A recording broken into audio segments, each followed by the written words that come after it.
हरि बोला हरि हरि बोला हरि हरि बोला पश्यन्तात्मानवस्थितौ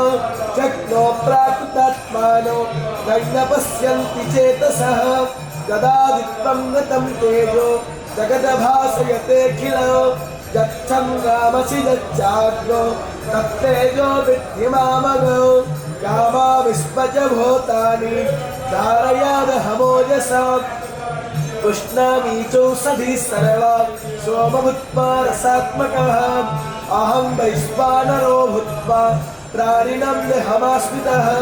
प्राणपानः समायुक्ता पचमन्यं चतुर्विधौ सर्वश्च चाहं हृदि सन्निविष्टो मतस्पतिज्ञानपपोहनं च वेदैश्च सर्वैरहमेव विद्यो वेदान्तकृद्वेदविदेद चाहो द्वावैमो पुरुषो लोके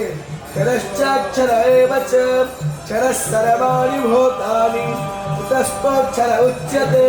उत्तमा पुरुष।